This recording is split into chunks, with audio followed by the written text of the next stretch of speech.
And Mr. Chair, all members are present. I do not have a verbal confirmation from Councillor Medeiros, although he is showing as being in the session. So I guess we'll confirm during roll call. At 9:30, you do have quorum, so you can start the meeting.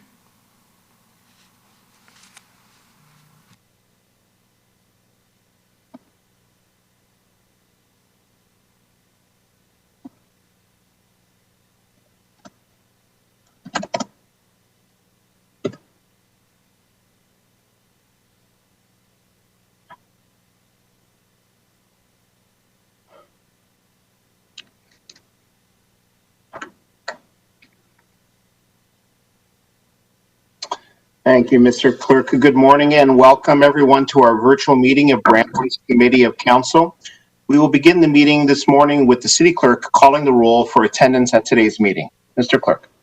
Members of the committee, I will be calling your name. Please indicate your presence. Councillor Dillon. Present. Thank you. Councillor Singh. Present. Thank you. Councillor Fortini. Present. Thank you. Councillor Williams. I'm here. Thank you. Councillor Medeiros. Here. Thank you. Councillor Bowman. Present. Thank you. Councillor Paleshi. Present. Thank you. Councillor Willens. Present. Thank you. Councillor Santos. Hello. Thank you. And Chair Visante is present. So 10 members are present, Mr. Chair. Thank you, Mr. Clerk. Members of the committee, our next item is approval of the agenda. Does any member wish to add a business item to today's meeting? If so, please use the chat function to add your name to the speakers list. I have Councillor Willens. Yeah, thank you. Through you, Chair. Just an item, not only for discussion for today's meeting, but I think, Peter, maybe we can put it added under government relations. It has to do with the changes to Ontario's net metering regulations to support community-based energy systems. Sorry, I didn't hear the start. So you were suggesting adding it where, Councillor Willens? I think under the government relations, probably. Okay. Thank you. Thank you, Councillor Willens. I see no other members on my list. So we have a motion moved by Councillor Willens to approve the agenda Mr. Chair? Yes? Sorry, you were going to add an item on behalf of the mayor? Yes, thank you for reminding me, Mr. Clerk. We do have an item requested by Mayor Brown for an in-camera item. And this item, I believe, has been vetted by our city attorneys. Through you, Mr. Chair, yes, that's correct. It would be proposed item 14.3, advice that is subject to solicitor-client privilege, including communications necessary for that purpose. Thank you, Mr. Clerk. Seeing no other speakers, so we have a motion moved by Councillor Willens to approve the agenda. Instead of seeking a recorded vote for this item, I will ask if there is anyone opposed to the motion. Otherwise, your vote will count in the affirmative. Seeing none, that carries. To members of the public, meetings of municipal council are open to the public for transparency and accountability, and our meetings will continue to be as well, with a few precautions and limitations. In-person attendance at this meeting is very limited. Members and most staff are participating electronically in this meeting. The public can still access and participate in the meeting in a number of ways: by watching this meeting through the city's live stream and playback of archived video streams, by registering with the City Clerk's office as a virtual delegate to participate in the meeting, by registering to attend meetings in person or to observe a meeting, or by submitting questions about the agenda business and decisions made by council today by emailing the City Clerk's office at cityclerksoffice@brampton.ca with your question, which may be read into the public meeting record during the 15 minutes public question period before the end of the meeting. Also, we encourage members of the public to continue to follow important service and public health updates through the city's website at www.brampton.ca, which includes updated information on the city's response, as well as links to other important sources of information, including the Region of Peel Public Health, Province of Ontario, and the Government of Canada. Next, we move on to declarations of pecuniary interest. Does any member have a declaration of pecuniary interest under the Municipal Conflict of Interest Act for any matter to be considered on today's agenda? Seeing none, the clerk will so note for the meeting minutes. Our next item is item 4, the consent motion. Items listed with a caret on the agenda are considered to be routine and non-controversial. The consent motion is to adopt these matters on today's agenda without the need for a separate discussion on the item. Does any member wish to add an item or remove an item from the consent motion today? If so, please use the chat function. I have Councillor Paleshi. Thank you, Mr. Chair. I'd like to add 10.2.2 into consent. Thank you. Councillor Santos. Thank you, Mr. Chair. I'd like to add a number of items, 9.2.2, 9.2.3, 10.2.10, 11.2.1, and the 2 closed session items, 14.1 and 14.2. So noted. I see no other speakers on my list. I have a motion by Councillor Paleshi to approve the consent motion. Any opposed? That carries. So, We have no announcements on today's agenda, so Mr. we'll now Chair. move on. Go ahead. Sorry, my apologies. Because we've added 14.1 and 14.2 to consent, there are public motions arising from those matters, so we should deal with those now. And we can put those on the Thank you. screen. Charlotte, if you can go to 14.1. Through you, Mr. Chair, this is the motion on the screen. It'll have to be a move by somebody arising from closed session acknowledgement. Thank you. And direction given. Thank you, Mr. Clerk. So we have the in-camera items moved by Councillor Santos. Any opposed? That carries. And forgive me for my phone that's ringing. And through you, Mr. Chair, the next item would be 14.2. Direction was given in the report, including direction that this motion be considered in public session. Thank you, Mr. Clerk. And this item is also moved by Councillor Santos. Any opposed? And that carries as well. Thank you. So moving on to item 6.1, government relation matters. We have Blaine Lucas is here to present to committee on government relation matters. Welcome, Mr. Blaine.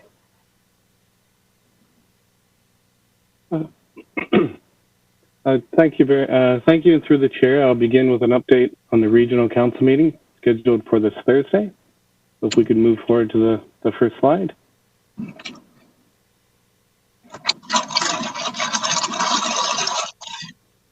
Alrighty, so staff from the public affairs team have reviewed the agenda, and over the next few slides, we'll provide a high-level overview of items identified as having a direct impact on the city of Brampton. Where appropriate, we also shared the agenda items internally for information, such as sharing the region's update on the development of their 2021 budget.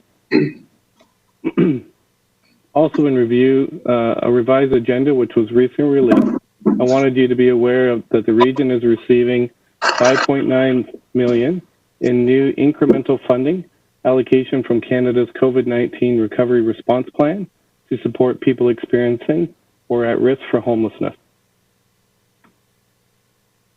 All right, and if we could move forward to the next slide. Alrighty, so item 7.1 on the regional agenda. There are a few regional council items related to the GTA West Corridor.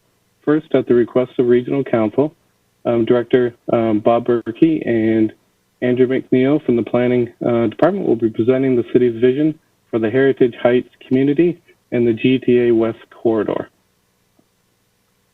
Members of council will be familiar with the presentation and information our colleagues will share tomorrow.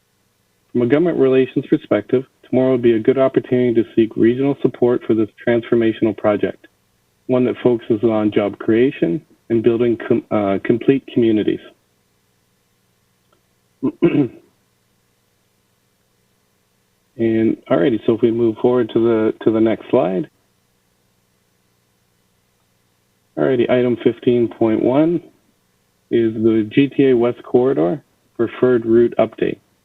So the second item connected to the GTA West Corridor is a regional update on the province's preferred route, which was released in August of 2020.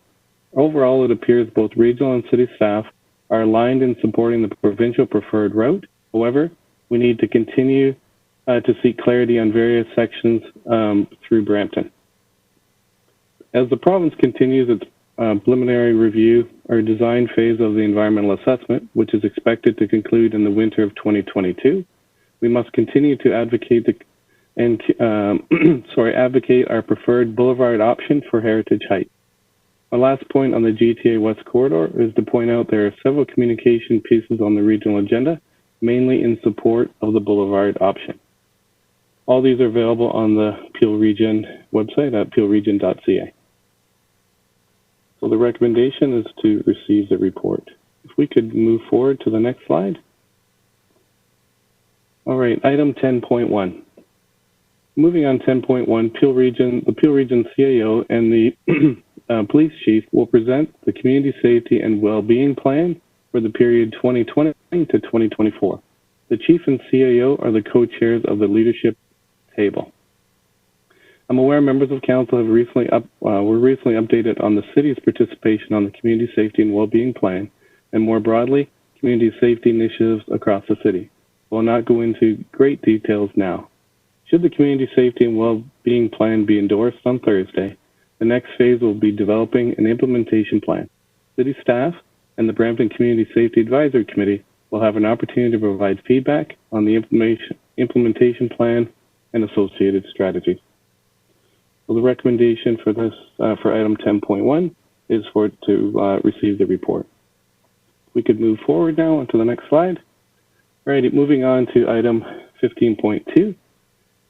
My last slide on the Regional Council is item 15.2, an update on the automated school bus stop arm program. Region is now moving forward with working to define specific business processes that must exist between a processing center and the court. The city supports this initiative and the leadership role the region is taking. The automated school bus arm camera program is one mitigating measure of the region's road safety strategy. All right, if we move on to slide number 7, we can move into the provincial update. As the mayor and members of council and the city continuously share information related to COVID-19, I'll keep my remarks focused on other items we are tracking. One issue that we were made aware of yesterday afternoon, the provincial update I wanted to give is regarding Bill 218, Supporting Ontario's Recovery and Municipal Elections Act 2020, which was introduced yesterday by the Attorney General. The bill proposes a number of changes to the Municipal Elections Act 1996 and accompanying regulation, which, if passed, would remove the option for ranked ballots introduced previously for the 2018 elections, revert nominations date back to the second Friday in September from the fourth Friday in July, change the timeline for passing a bylaw authorizing use of voting and vote counting equipment for alternative voting methods from May 1st, the year before an election, to May 1st of the year of the election. Change the timeline for the municipal clerks to establish procedures and forms for voting and vote counting equipment and alternative methods from December 31st in the year before the election to before June in the year of the election. According to the Minister of Municipal Affairs and Housing, the proposed changes are intended to make the electoral process consistent across municipal, provincial, and federal elections. And I'm sure as we move closer with changes to that legislation, that will provide a further update. Alrighty, and first, I'd also like to discuss the Rogers Cybersecure Catalyst continues to gain positive traction from the provincial government. Given Mr. Finley will be presenting later this morning, I wanted to note the province's announcement regarding the creation of an expert panel to modernize cybersecurity.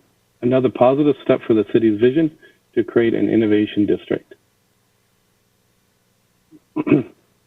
In regards to the second item on the slide, I just wanted to mention again, with the provincial pre-budget submission now concluded, we're anticipating a fall budget sometime on or before November 15th. Okay, if we could move forward to the federal update. Federally, we will continue to monitor and gain an understanding of the various shifts in supports available to support and assist businesses and individuals impacted by COVID-19. Last week, the application process open for the Canada Recovery Benefit. The CRB gives income support to employed and self-employed individuals who are directly affected by COVID-19 and are not entitled to employment insurance benefit. In addition, as part of our ongoing monitoring process, we have flagged 2 opportunities for Brampton business community to apply for federal funding as part of the 2 challenges launched through the Innovative Solutions Canada to make personal protective equipment more compostable and recyclable. We've shared this information with our colleagues from Economic Development to distribute to our business partners in the community.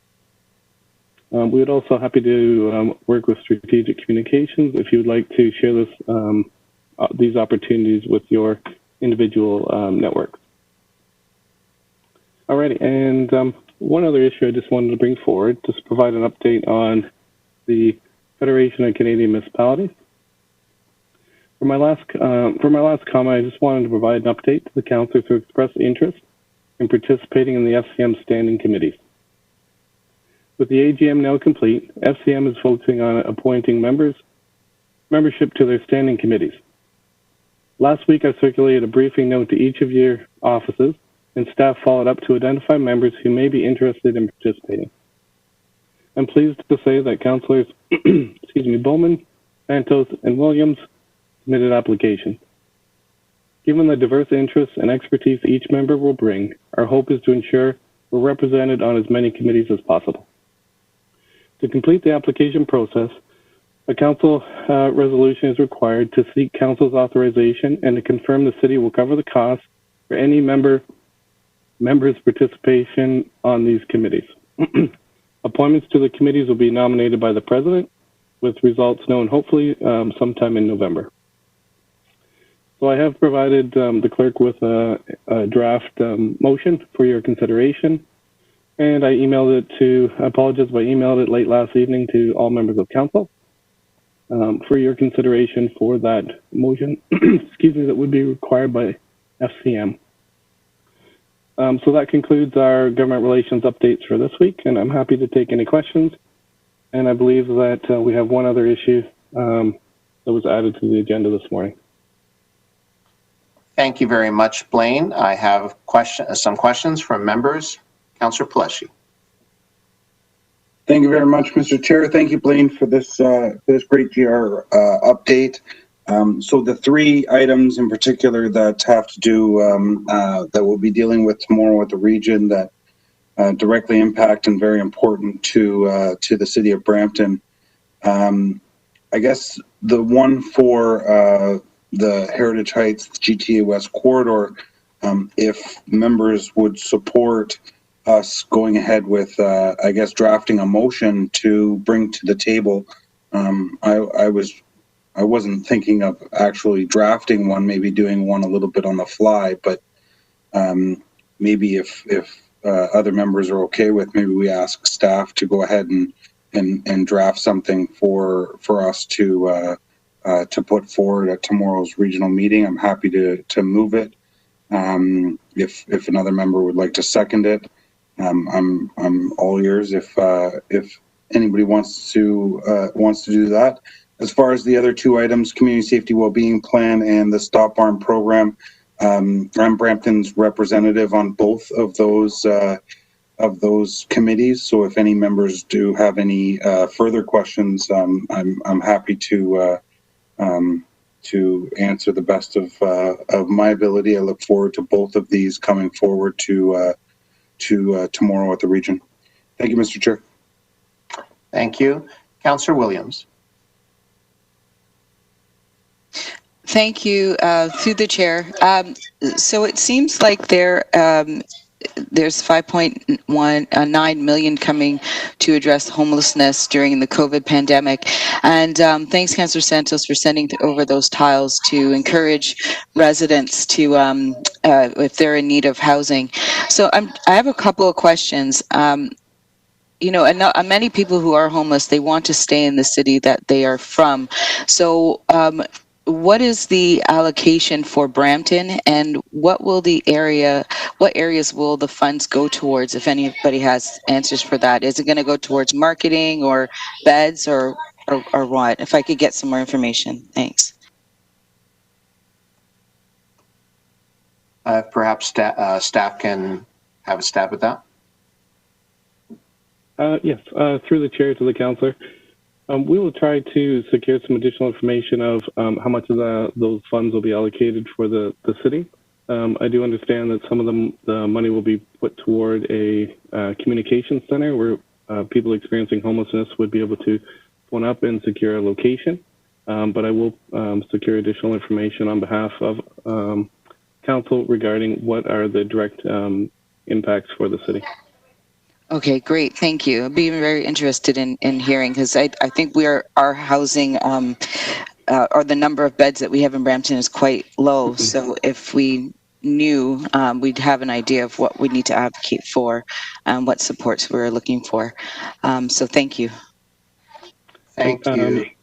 And through the chair to the councillor, I do completely understand, and having worked in that sector previously, I do realize that people experiencing homelessness do prefer local options, so they don't have to travel too far from where they live. So we will secure that information and provide it. Thank you. Great, thank you. Thank you. Councillor Santos. Thank you, and through you, Mr. Chair, thanks, Councillor Williams, for those.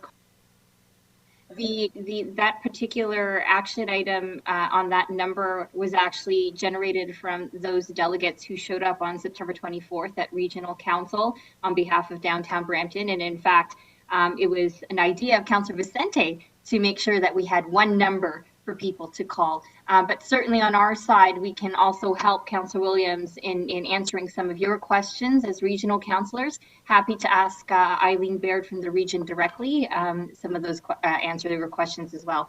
My question and follow up on this presentation is about the FCM committees.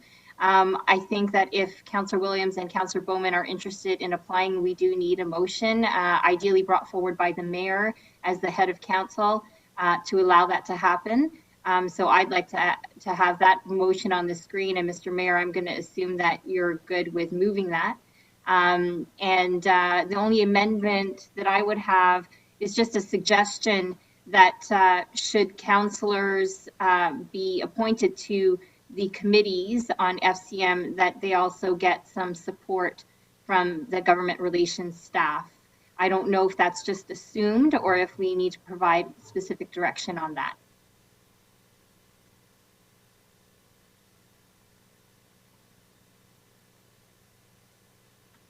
Thank you, Councillor Santos. So members of committee, we have a motion on the screen, and I will ask the mayor to speak to this. Mayor Brown.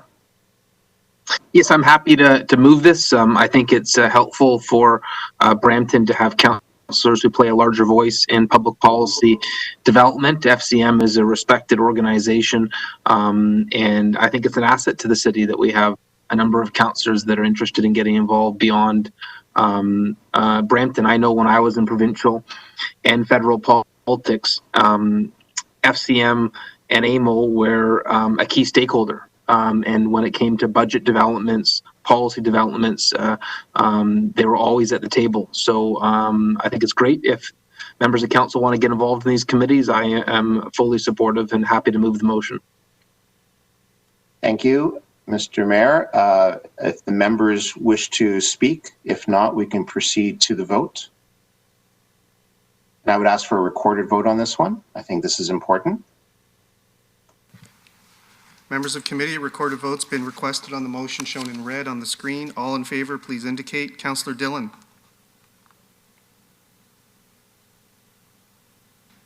Councillor Dillon? I'll come back to you. Councillor Singh? Yes. Thank you. Councillor Fortini? Yes. Thank you. Councillor Williams? Yes. Thank you. Councillor Medeiros? Councillor Medeiros? Yes. Thank you. Councillor Bowman? Yes. Thank you. Councillor Paleshi? Yes. Thank you. Councillor Willans? Yes. Thank you. Councillor Santos? Yes. Thank you. Mayor Brown? Yes. Thank you. Councillor Dillon? Councillor Dillon? Mr. Chair, Councillor Dillon is in the meeting, but he's not present, so I'm going to mark him as absent at this point in time. And Councillor Vicente, your vote, please. Yes. Mr. Chair, that carries 10-0 with one absence. Thank you, Mr. Clerk, and congratulations, members of committee. And so we now move on, and we have a motion moved by Councillor Williams to receive the presentation. Any opposed? That carries. Mr. Chair? Councillor Paleski, my apologies. I do see your name up there. Please proceed. Yeah, Mr. Chair, so I was looking to see maybe if members want to they contact me directly if they're okay with moving a motion tomorrow at the region to get them to support Brampton's position on the boulevard concept. As of right now, I think I'd just like to go ahead and maybe ask staff to put together some just a brief motion for the region to support, and hopefully if nobody has any issues with that can be done, and I'm happy to move it at the region tomorrow. And thank you, Councillor. You're referring to the boulevard option through Heritage Heights? Yes, Mr. Chair. Thank you. If staff will take that under direction. Through the chair, we can, through the government relations group, we can put something together and work with our colleagues in the city. Thank you very much. And Mr. Clerk, we've already moved the motion to receive the presentation. That's correct. We'll now move on to item 6.2, update on the COVID-19 emergency. Mayor Brown has been providing regular weekly updates to council or committee at our meetings. And I would like to now invite Mayor Brown to provide an update to committee today. Thank you, Councillor Vicente. So as usual, I do Wednesday morning COVID briefing, and what I highlighted today is a few things. One, Osler Health now has completed 225,000 tests across their sites. Our hospital capacity is still relatively strong. Last week there was some disappointment over the stage 2 modified recommendations by the, not recommendations really, it was enforced by the province for our restaurants and recreational facilities. You know, we expressed concern that it wasn't based on data, our restaurant closures. And there was an advocacy campaign by dance studios to revert, at least in their venues. I know it started with a meeting with Jade's Hip Hop Academy that I attended. I think Councillor Santos spoke as well with that group. And boy, did they get a lot of dance studios involved across Peel region. I think I probably got about 1,000 emails, and they got the voice of the province.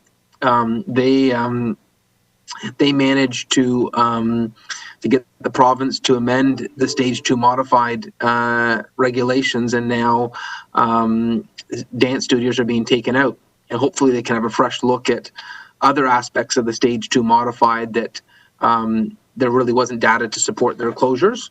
So that's an update that the dance studio campaign was successful. I should note one of the reasons that the picture in Brampton and Peel region is different than Toronto and Ottawa is I'd mentioned last week that we still have contact tracing in Peel region. In Ottawa and in Toronto, they don't have contact tracing. So there's community spread. This is significant that Dr. Lowe's team, the case managers, the contact tracers, we still have contact tracing. And so when we know where the virus is, we know where there's risk in the community. And as long as we have contact tracing, I think that gives us a level of cautious optimism. Now, it's becoming more tenuous. I know our backlog of cases is now 400 or 500, but we're hopeful to get those cleared up. But it is commendable to Dr. Lowe's team that we've been able to maintain contact tracing this long. And, you know, Ottawa and Toronto are certainly comparable areas. And the fact that we've been able to maintain contact tracing when similar jurisdictions have not been able to do so is significant. You know, Peel Region's a larger area than Ottawa. We're a dense population area, and I think it's significant. So we just got to continue to be careful, be cautious, listen to the advice of public health. The bylaw compliance is pretty impressive. We continue to have very few fines. And the last thing I guess I should update before we get into questions is Halloween. I know everyone was excited about Halloween. I didn't advocate for Halloween to be canceled. Frankly, I was hoping the province would come up with a creative solution. And they decided that in the stage 2 modified areas of York Region, Peel Region, Ottawa, and Toronto, there'd be no traditional trick-or-treating. And I know that's disappointing for a lot of children. And so we're trying to do our best with this decision. A few things I want to say about it. There was some morning radio that was talking about bylaw in Toronto potentially fining kids trick-or-treating. We're not going to be fining any kids. I've spoken to Paul Morrison. They're going to be reasonable. There's no kids who are going to be fined for trick-or-treating. We're just asking parents not to. We're asking kids to respect the provincial decision, respect the advice of Dr. Williams, and they think this is in the best interest of our health as a community. And in lieu of this decision, we're coming up with some of our own fun for Halloween. So, and particular attention, Councillor Vicente, I know you're a big Halloween enthusiast.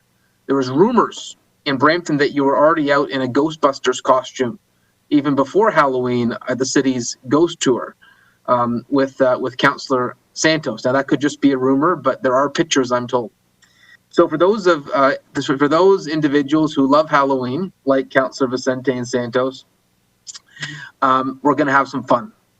We have the craft. We've got a pumpkin contest for everyone who wants to design some pretty awesome pumpkins. But we're also coming up this year with the craftiest costume competition. Now, we got local dessert venues who are coming up with prizes. So local businesses are part of this, and the top 3 prizes are pretty awesome. So everyone's got to submit their costumes on Halloween, and we're going to have a judging panel of local community members that are going to pick the best costumes. To give you a hint of how awesome these prizes are, the top prize is a chocolate bar the size of you. So if you're 4 feet tall, you get a chocolate bar that is 4 feet tall. Now, I mentioned this before. I know right now Councillor Plush, he's probably thinking he wants to win this competition. You have to be under 12. So if you're 6 feet tall and 45, you can't put a costume in. This is only for kids. But we're going to have fun. I hope everyone in Brampton participates, because we got to find a way in this unusual year to still make some of these events that we have special. We're doing Remembrance Day virtually this year. The Santa Claus Parade is virtual. And one of the things I love about Brampton is where there's a will, there's a way. And we're finding ways to recognize important dates. We're finding ways to make sure that kids can still have special memories at these special times during the year. And so I think the communications team are going to have graphics that can be shared later this week for all these contests. But let's have a lot of fun with it. And hopefully we have better days ahead. So questions? I see Councillor Paleski first.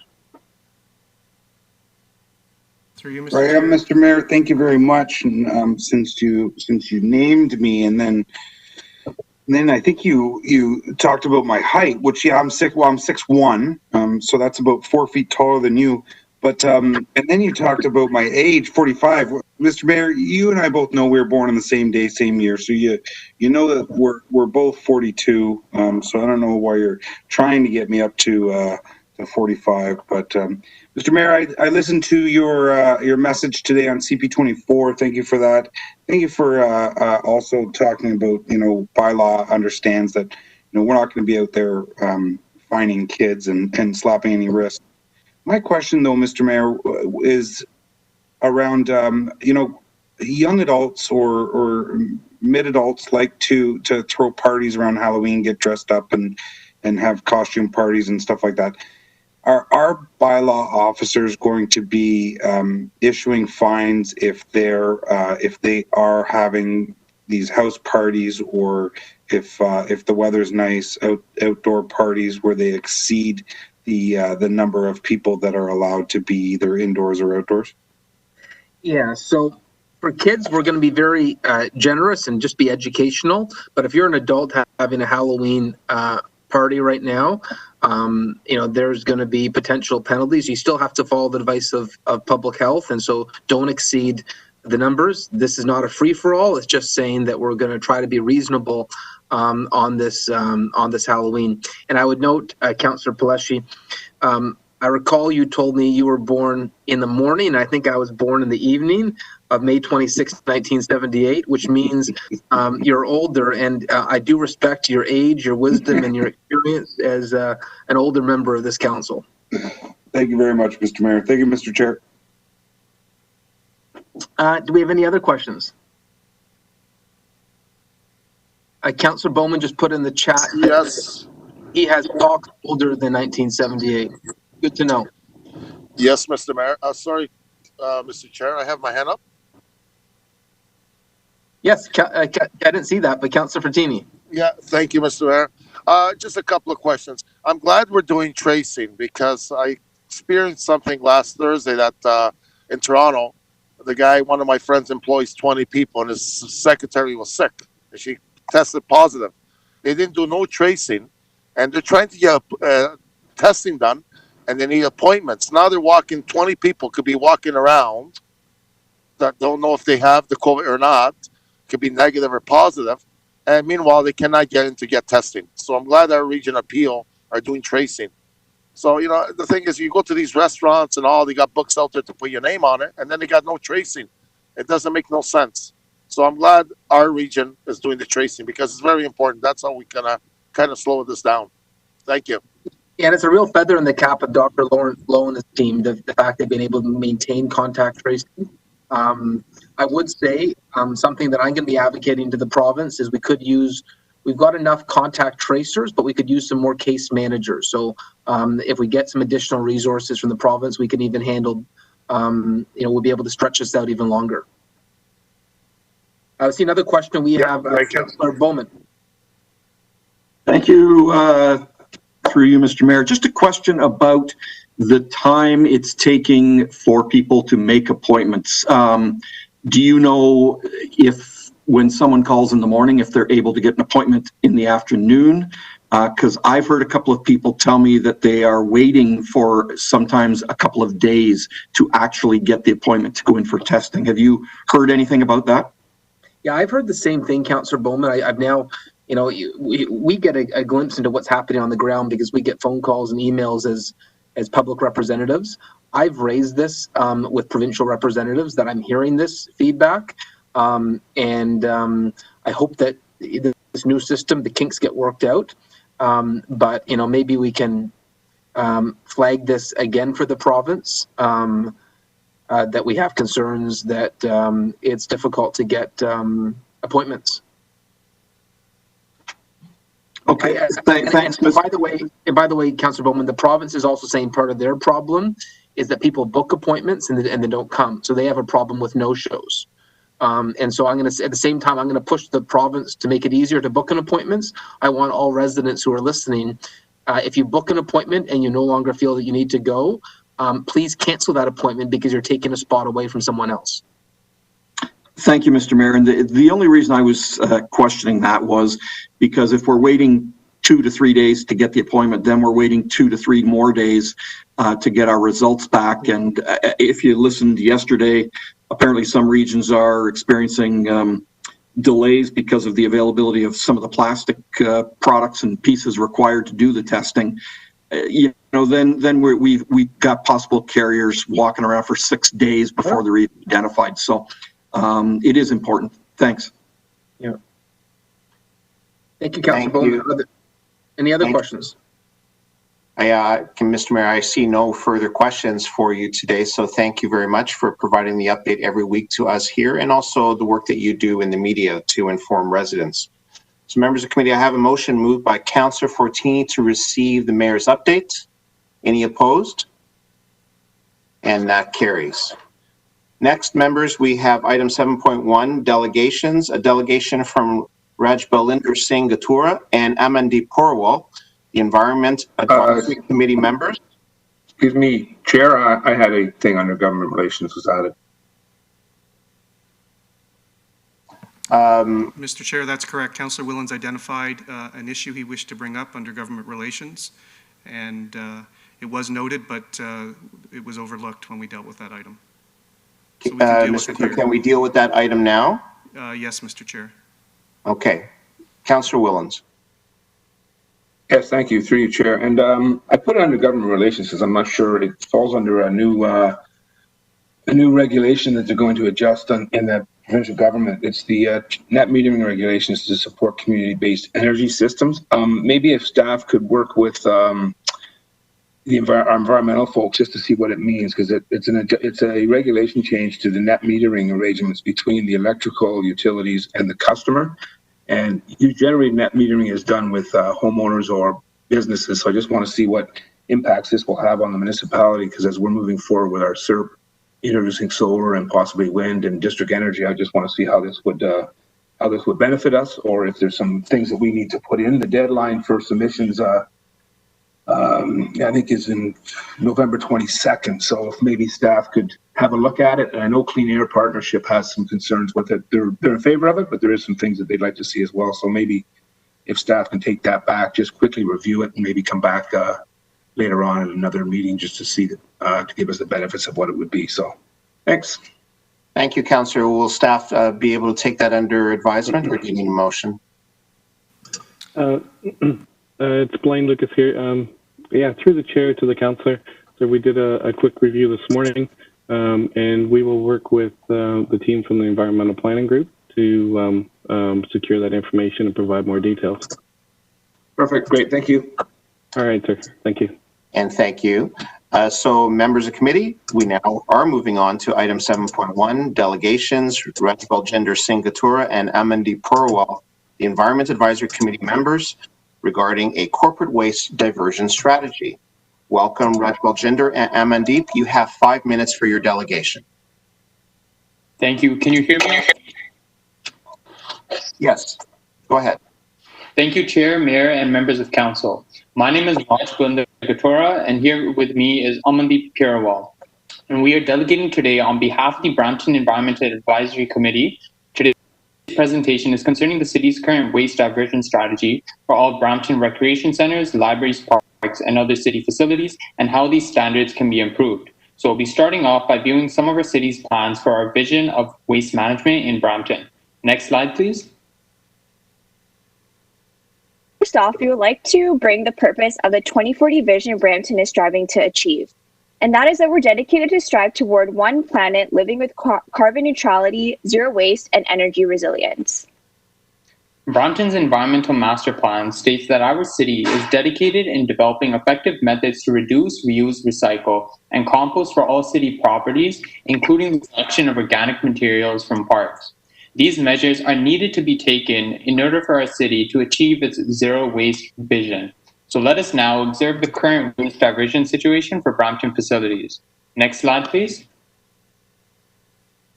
Here we have some images that we chose from the conduction myself and Raj Balinder did before COVID, where we visited Brampton facilities. We noticed a common problem. The Brampton facilities are not sorting their waste properly, shown through the usage of garbage bags used in all bins. Moreover, we also noticed that the recycling bins were not accessible for residents. This is misleading residents thinking that they're sorting their waste correctly and contributing to waste contamination. We would like to see facilities and parks have proper waste management and incorporate more education to our residents. Next slide, please.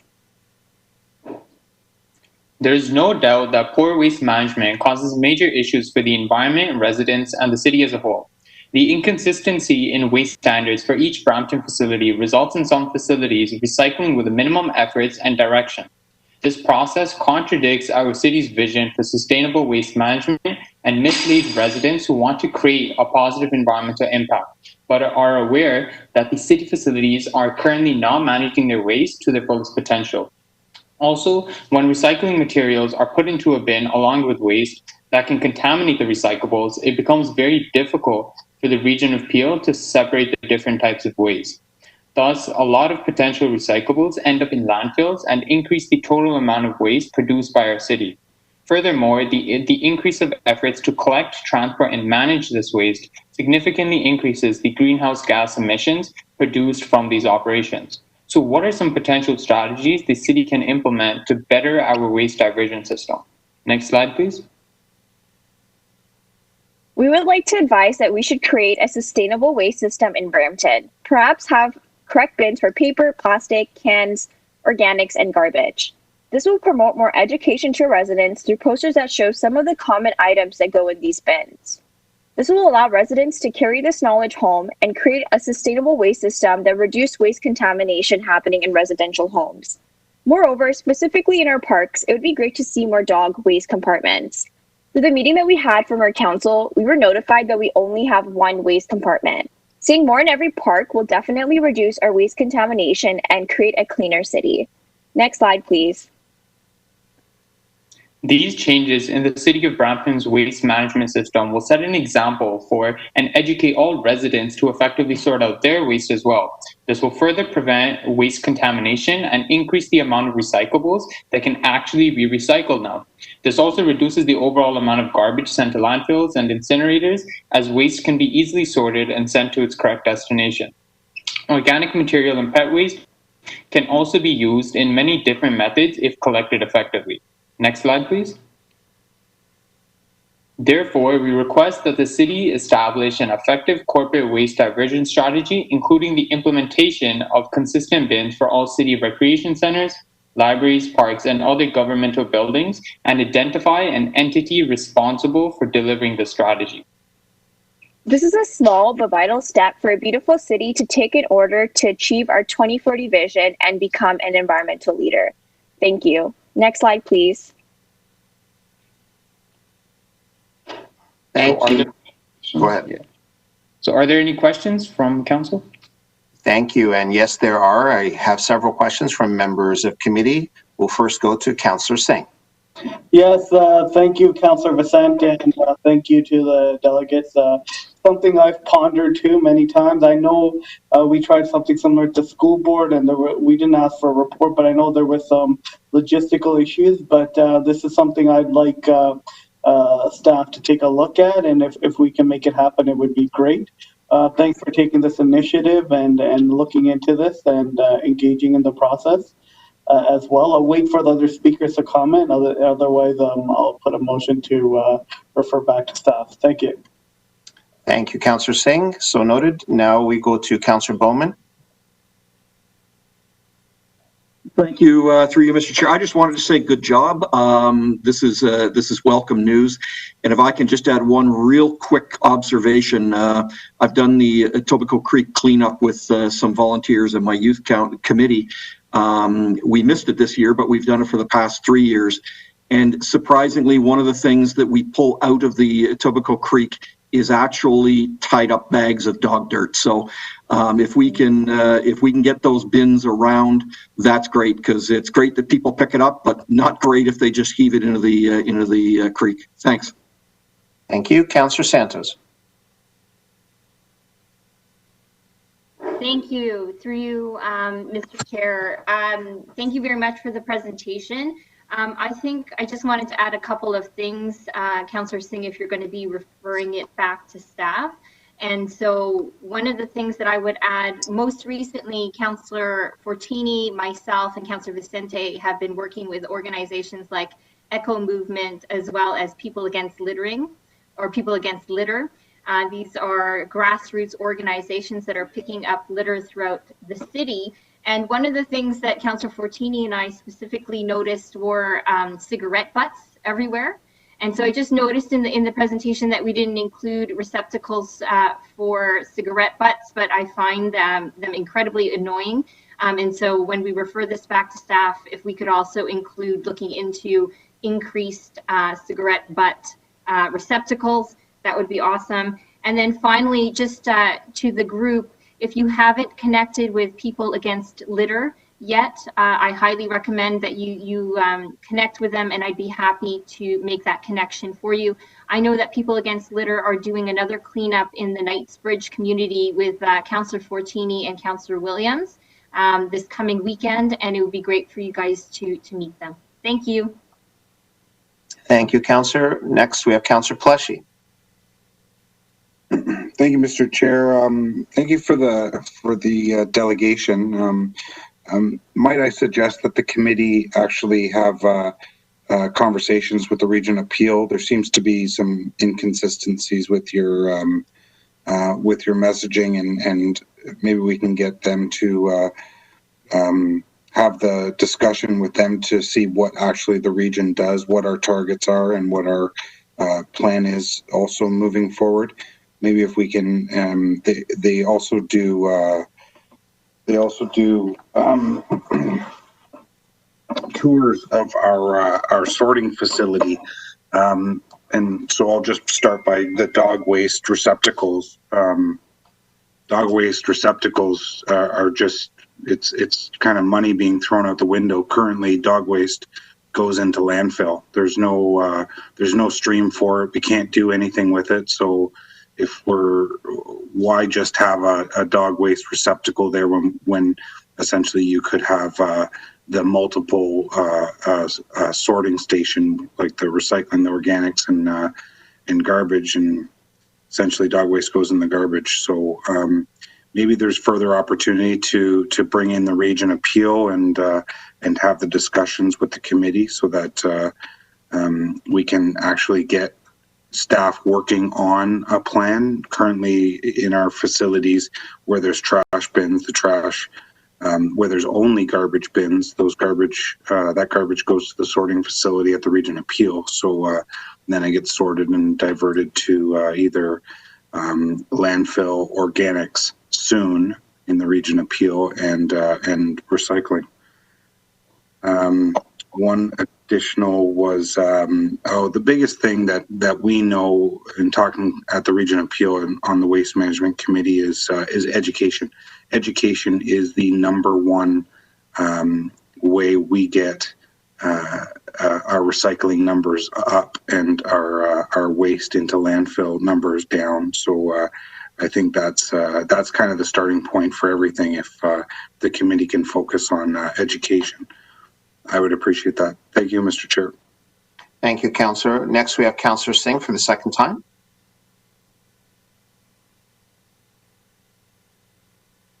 Councillor Singh. Sorry, I will refer back to staff, and then in the meantime, I think Councillor Pleshy also makes a good point. And Raj, Biljinder, and Amandeep, they are in my area, so maybe reach out to me, and we could go on a tour of the waste facility. I'd like to do that too, and it'll help us come up with a more comprehensive strategy. So reach out to me, and we can set that up. And thanks for bringing up that point as well. Thank you, Councillor. And I just want to also express my appreciation to the members of our Environment Advisory Committee for bringing this forward. It's ideas from everyone that makes the city stronger. So members, I have a motion moved by Councillor Singh to receive the delegation and refer the request back to staff for a report back. Any opposed? That carries. Next, we have item 7.2. We have a number of delegations regarding Brampton Transit Service. We have 3 delegations today, as 2 of the listed delegations have withdrawn. So we have Rosemary Sabamalali and Sabamalali Flesopor. I hope I didn't say that too poorly. So want to welcome first Sylvia Roberts, then Mark Sabamalal, and Elvis Afrier. Good morning. My name is Sylvia Roberts. I'm here to talk about the 504 Chinguacousy Zoom. Sylvia, just for a second, just to remind you have 5 minutes. Please proceed. Sure. So the city of Brampton since 2003 has had a strong legacy of supporting transit. The 2003 to 2006 term planned Zoom, got provincial funding for it, started construction of the Sandalwood Transit Facility, converted to a grid. The next term finished the completion of the first phase of Sandalwood, launched the Queen Zoom, Next term launched the 502, the 511, and extended the 511 from Gateway Terminal all the way to Lisgar Go. Then the previous term, the term just prior to this, did the 505, the 561, and extended the 505 from Beauverde to Malton Go. This term was supposed to be an extension of the Beauverde Zoom to the airport, which has been delayed for understandable reasons. But also in 2022, there was supposed to be the Chinguacousy Zoom. That, however, has now been delayed to 2024 because the Hurontario LRT has been delayed.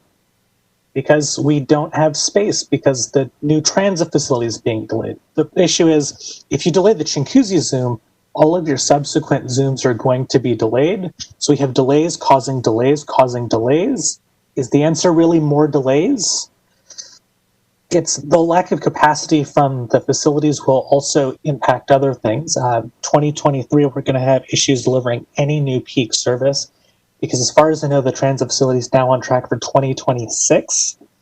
However, with federal targets, the city of Brampton is likely to add potentially 100,000 people in that period. When we continue to expand outwards with no transit, that means to add transit to those areas means your existing residents, they will lose service because there's simply not going to be enough space. There is a potential issue to this. So it's how do you get around hard limits on bus storage? The answer is the city could move to 24/7 operation. It's if you look to Mississauga, they've already moved last year they moved to instituting 24-hour service during the week on a number of routes. Brampton is a major logistics center for the city of Brampton. Sorry, a major logistics center for the entire country with the close proximity to the airport, the major intermodal facility. So there's a number of businesses in town that would benefit. If you look to other major cities, 24/7 service is essential to operation of entertainment districts. The city's talked about 26-hour cities, but we're not even a 24-hour city. Right now, it's easier to, instead of meeting someone who lives on the other side of Brampton somewhere, it's easier to go into Toronto, which is an issue. Its night service will service actual demand now. I've been at the transit facilities at 4 a.m. Well, 4:30, they're busy. 1 a.m., they're also still busy. There is demand for 24-hour service, and we need it for day service too. So what I'm requesting is a report explaining exactly why the Chinguacousy Zoom has been delayed to 2024, how to address the delays, and also how you'd introduce night service. You have to think about your constituents. How do you tell someone in Fletcher's Meadow, oh, we told the province we want $2 billion for downtown. What did they get? What did Springdale get? The lack of delays on the Chinguacousy Zoom will delay the Bramalea Zoom. Thank you. Thank you. Next, we welcome Mark Sabamalai. Mark, are you there? Yes, Chair. Thank you. Go ahead.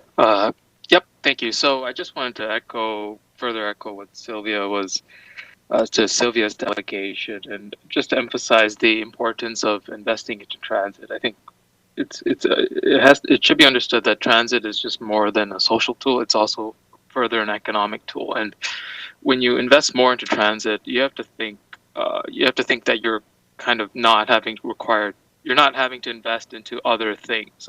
Let's just say the roads would be more safer to have 20 people in a bus as opposed to having 20 cars. The potentials of car crashes the potential of car crashes rising because you have 20 people riding a bus is low as opposed to 20 people 20 individual cars being driven. So at the regional level, your emergency response costs are prevented there by deferring that service, or by deferring the service increases. You potentiate that increase. You potentiate that cost because people may be more prone to purchasing a car due to unreliability of transit service in the city. If you look at kind of transit in general as to how people travel, you want traveling to be sort of the lowest cost item. and you want people to have to spend as much as they want or as much as they could at the destinations they arrive. And one place definitely to start is to bring back that 2020 operating service, or that increase in 2020, or that was deferred to 2021 back to 2020. I also want to add that I'm a lifelong transit user. I've been mostly using public transit in the city to get around. Any destination I would like to go to, I try to focus keeping it within the city. I'd like to provide all my spending into the city, but it's just not there. Most of the spending I do, any gatherings I do, it's outside of the city. I go to the city of Toronto, I go to the city of Mississauga to conduct activities. So as a matter of kind of keeping transit continuous and ongoing, it's just something you want to maintain, because ridership is not constant. It is something that moves.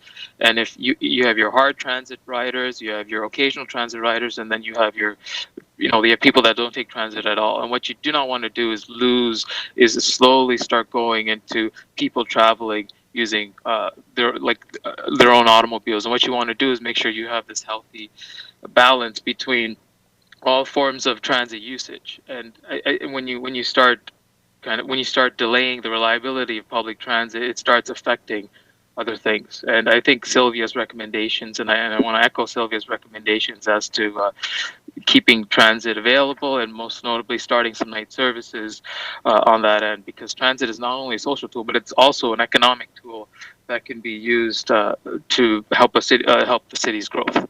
And that's all I have to say. Thank you. Thank you very much, Mark. Next, we go to Elvis Afriye. Elvis, go ahead. You have 5 minutes. Mr. Chair, Elvis hasn't joined, although I do see a call-in user who has not identified themselves. I'm going to unmute the user and just confirm if that's Elvis or not. The call-in user on your telephone is, can you please identify yourself? Is that Elvis? So, Mr. Chair, we do not have Elvis present in the meeting. Okay, very good. So thank you all for your delegations. We do have some questions from committee members. Councillor Santos.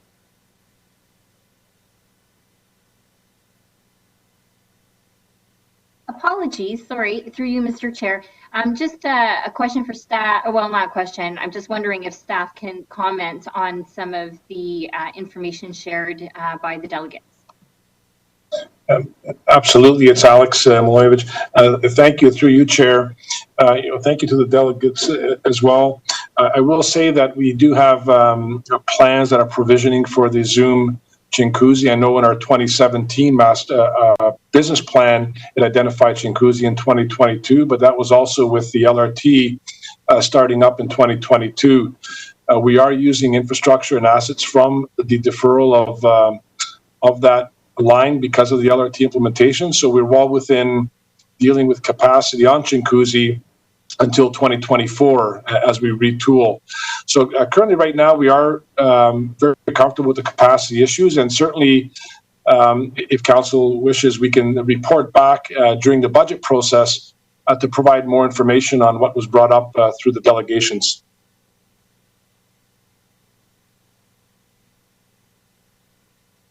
Thank you. Councillor, do you have any other questions?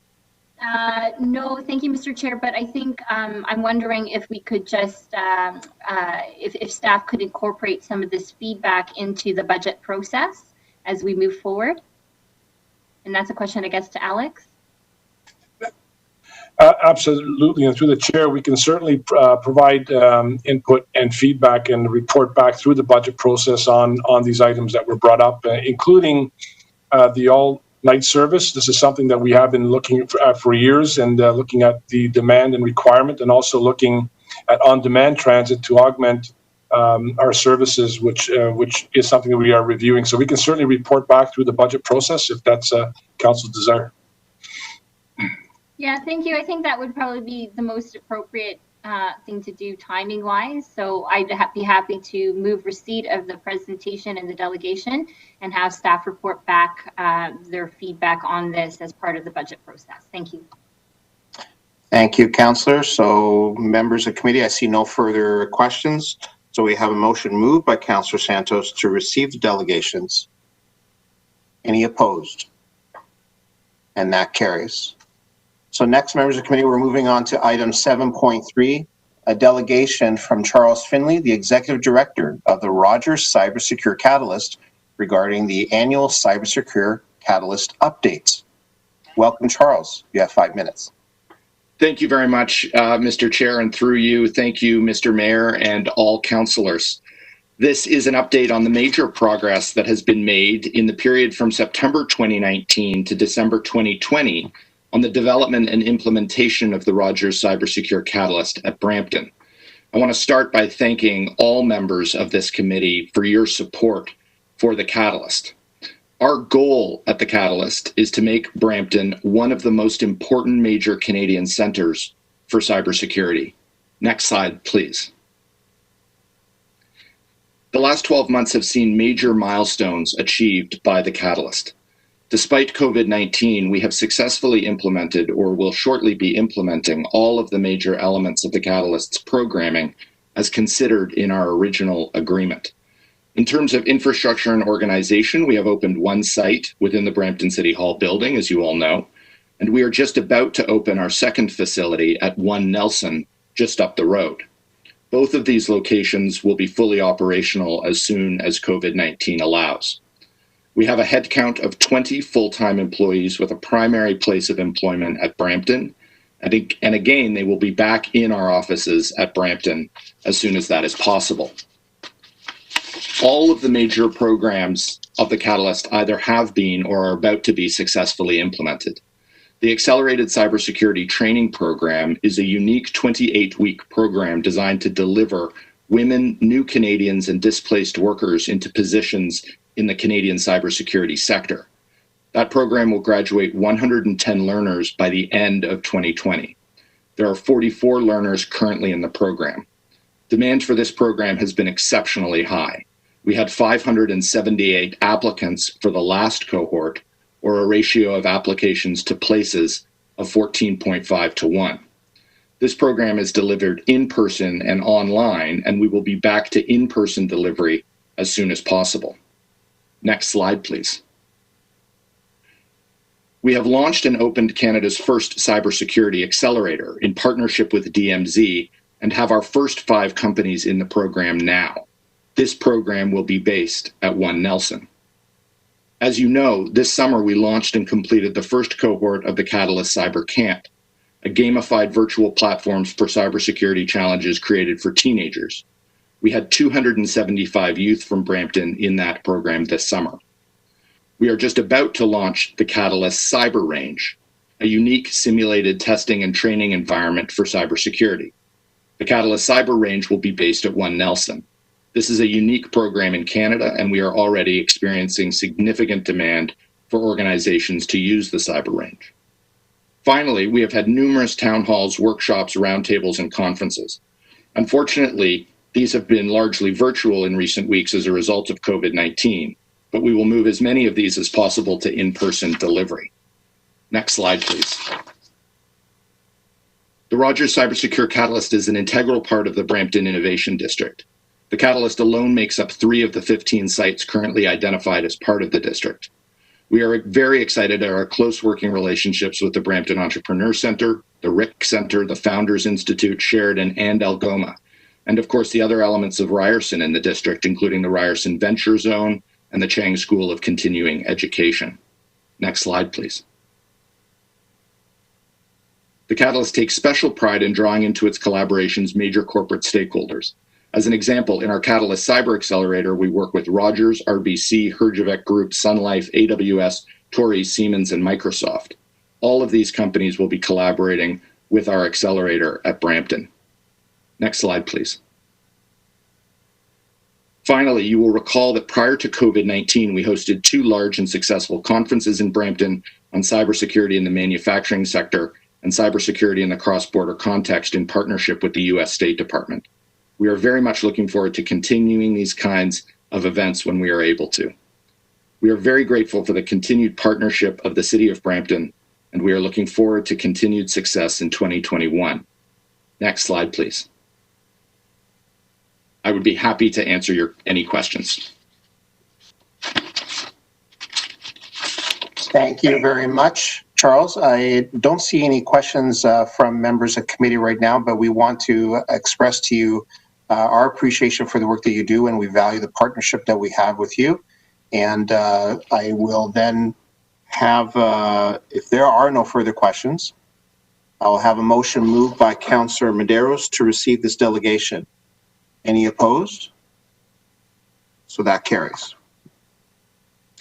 Next, members of committee, we have item 7.4, a delegation with regards to I'll just read here what was brought to me by staff. As part of Brampton's economic recovery strategy, the Brampton Entrepreneur Centre, in partnership with the Government of Ontario, launched a special recovery stream of the Starter Company Plus program to support existing businesses in Brampton who have been negatively affected by COVID-19. The Starter Company Plus recovery stream was an opportunity for existing small business owners to access support in pivoting or expanding their business. As a participant of the program, business owners receive specialized training, mentorship, and the opportunity to apply for a provincial grant of $3,000 to improve the feasibility and resiliency of their business. Close to 100 business owners received training and one-on-one mentorship, and $100,000 in grant funding was disbursed in the City of Brampton, funded by the province. So today we welcome two clients of the Brampton Entrepreneur Centre to share their experiences with the Starter Company Grant Program. Please welcome Melissa Barbin of FCC Decor, which is located in Ward 7, and Alikan Jadavi and Salima Neek Jelani of Palette Foods, which is located in Ward 3. So welcome, Alikan, Salima, and Melissa. You each have 5 minutes for your delegation. Thank you. I guess I will go before Alikan, or Alikan, I think you're first. Yeah, we can definitely start. Thank you so much. Good morning, Mayor Brown and members of the Brampton Council. We thank you for giving us the opportunity to share our story. I'm Salima, and this is my life partner and business partner, Ali. So our story began when Ali and I moved to Thailand for a work assignment. I, being born and raised in Thailand, always loved the beautiful flavors of Thai and other Southeast Asian cuisines. But Ali, he also fell in love with Thai food and took culinary classes at the Blue Elephant Cooking School in Thailand.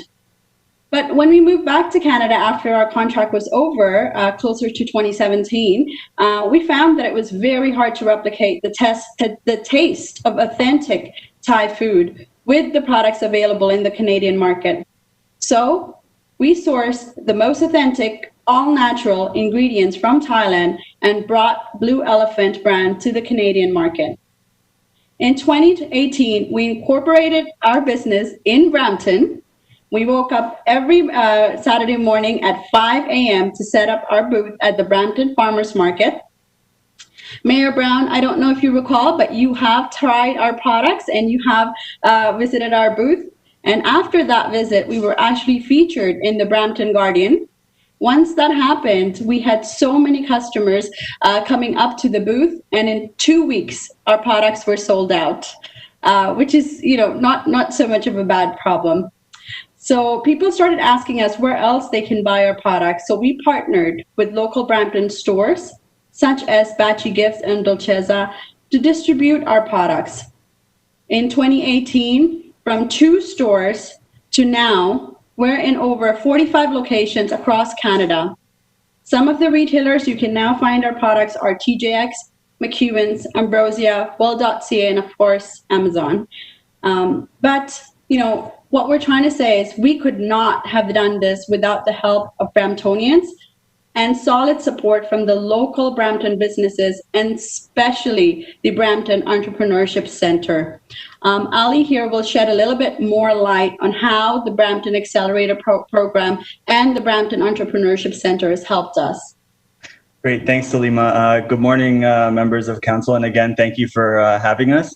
I just really want to impart the positive and excellent experience we've had with the Brampton Entrepreneurial Center. I think since 2018, like I remember encountering Jennifer, Daniel, and the team at various events, the farmers market, the holiday market, and every interaction with them and their team was one where they took the opportunity to provide us some coaching and some guidance as a new small business and let us know what was available at the Brampton Entrepreneurial Center to help us support us in moving forward.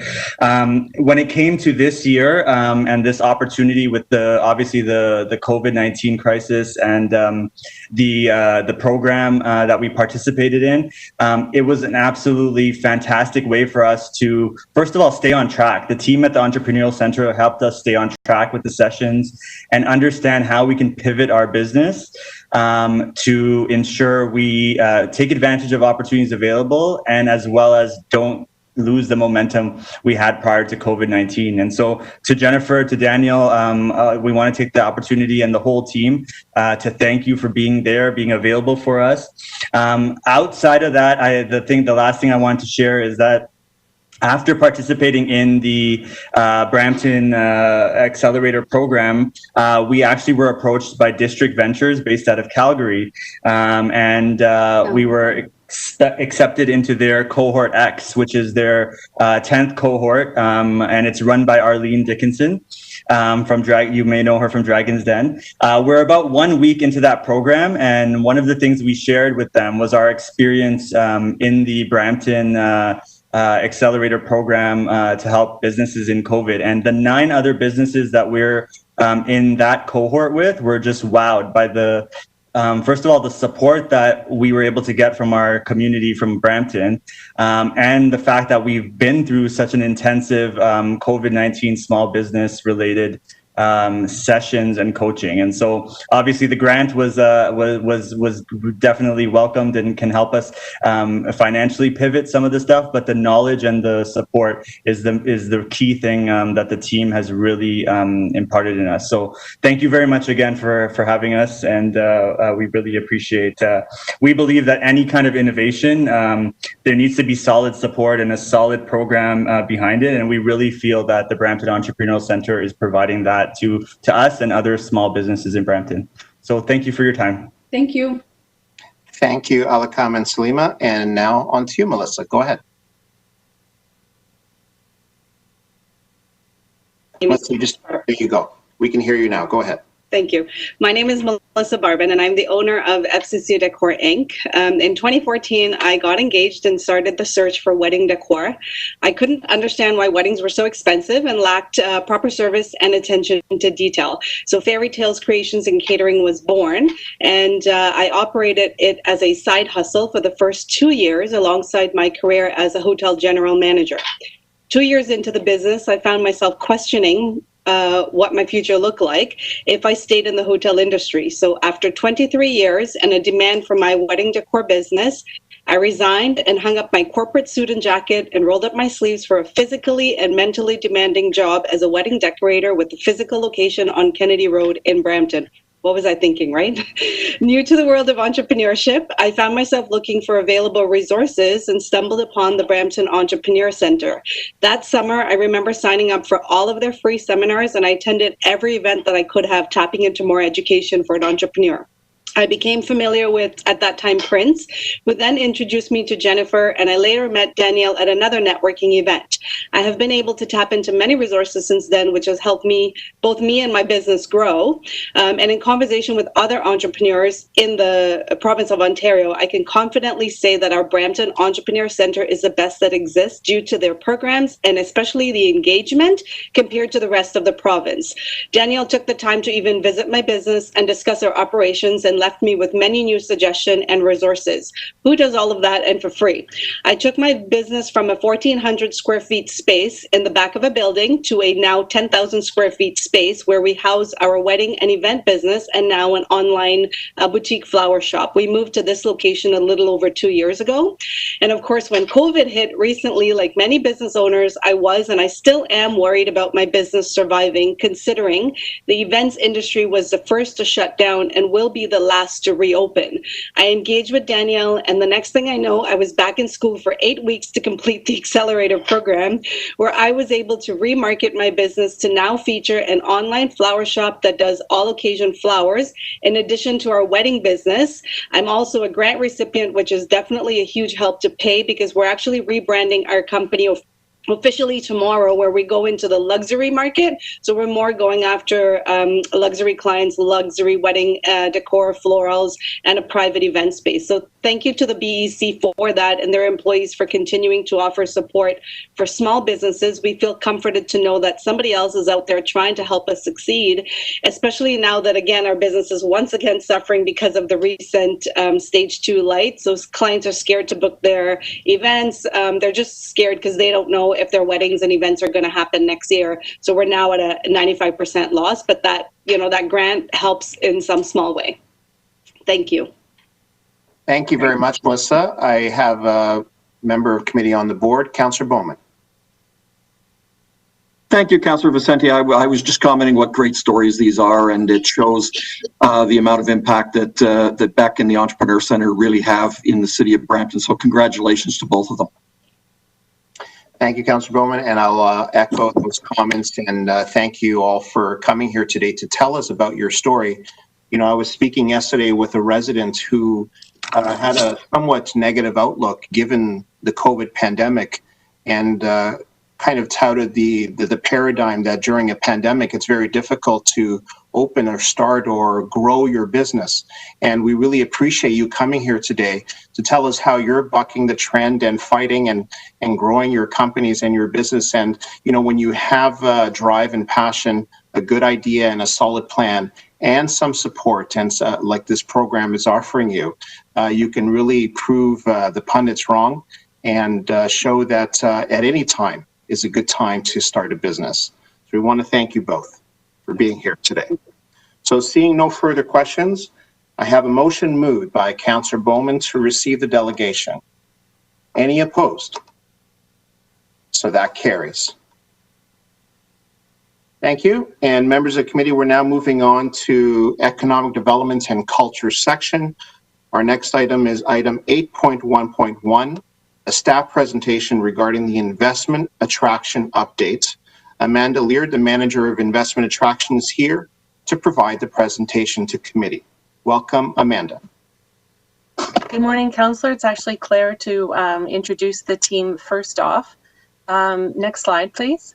I'd like to take this opportunity to introduce you to the investment attraction team. Some of you, because of COVID, we are in and out of the office, and you may not have had an opportunity to meet the team yet. Amanda, as mentioned, is our manager. She has been a longtime employee of the city of Brampton. She was a sector manager before taking on the investment attraction role, and she's done a fabulous job jumping in and leading this team with us. Jayesh is our most recent addition to the team as senior advisor from Investment Attraction. He is focusing on the United States, as he will tell you about a little bit later, and joins us from having set up one of Canada's first free trade zones. And he has extensive experience in trade and investment, global experience, which is critical for our team. And Ines also recently joined our team as coordinator for FDI. He was most recently with the Consulate General of the UAE in Toronto and has much experience in marketing, writing, and now events and virtual events. I will pass it over to Amanda, and I would just like to acknowledge the incredible spirit of this team, having moved most of our events virtually now. They've been doing incredible work, and I'm very proud to introduce them to you. Thank you, Claire. Good morning, Mayor and members of Council. As Claire mentioned, although the COVID-19 pandemic has affected the ability for us to physically travel, we have pivoted the 2020 FDI strategy to continue to engage in global investment markets virtually. We've been working with groups like Toronto Global, the Canadian High Commission, Trade Commissioner Services, and other service providers to help identify opportunities for collaboration in our target markets. One of those target markets is the US, and at this time I'd like to invite Jayesh to share the work that he's been doing to attract investment to Brampton from US markets. Jayesh? Thank you, Amanda. Good morning, Mayor and members of Council. As we refer about FDI, the United States is an area of interest for us, given a few factors, including half of the FDI flows into Canada are the US investments. 2019 recorded $32 billion and maintains an annual average of $25 billion for more than over a decade. Canada has more welcoming immigration policies that make it a desirable location. We are looking into the new CUSMA agreement and H-1B visa suspensions in the US as an enablers for our skilled talent and SMEs to consider relocation into Brampton. Brampton's cultural similarities and existing access to major US markets along Canada's innovation corridor are providing an opportunity to attract new investment in the innovation and tech space. Of specific interest to us is the tech sector within Austin, Texas, and New Jersey, Pennsylvania. I have been establishing key relationship with the Trade Commissioner Services and industry groups in those areas and further identify opportunities where we can leverage some of the current US market conditions and share Brampton's value proposition. I would now like to turn it over to our FDI coordinator, Anas Rachid, for an update on other global initiatives we are working on. Thank you. Over to you, Anas.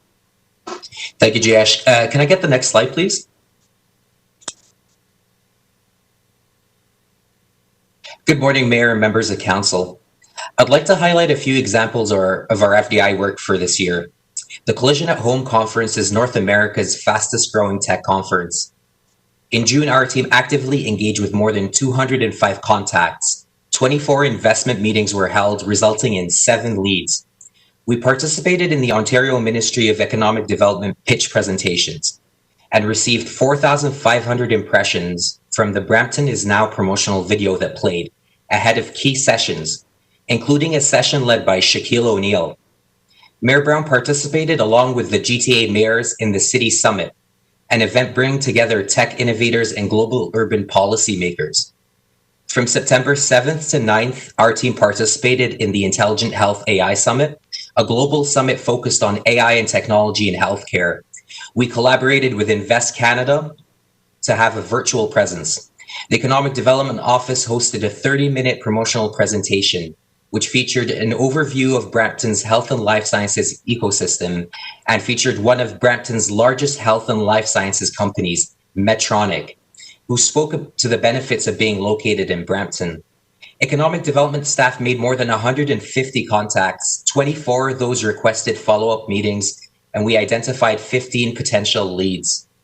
In coordination with the Ontario Ministry of Economic Development, we also participated in a virtual exhibition at the Chongqing Smart China Expo from September 15th to 21st. That saw the visits of 2,500 attendees to the virtual booth. During October 5th to 7th, the investment attraction team attended the MedTech conference, which brought together the world's top MedTech executives and innovators. We're able to engage with over 100 attendees and held 20 meetings, with several leads being added to our pipeline as a result of our participation. Now I'd like to turn it over to Amanda Laird to discuss our domestic investment attraction initiatives. Thank you. Thank you, Inez. Can I get the next slide, please? Thank you. We know the pandemic has changed investment attraction from a global perspective, but also here at home. Specifically, when we're talking about the office market, there's ongoing discussions in the GTA real estate market about how the pandemic will affect demand for office in the long term. Avis & Young recently released its Q3 GTA office report, which acknowledged that many office employees, as we know, are on modified work schedules. And on average, only about 20% of office space is currently being used. There's a growing acceptance for the idea of a more flexible workplace. However, there's also strong support for the physical office to remain a key component in the increasingly hybrid workplace model. So having said that, we are keeping an eye on these evolving developments in order to pivot Brampton's value proposition in response. We're continuing to evaluate opportunities Canada-wide, including the potential for satellite offices from larger corporations.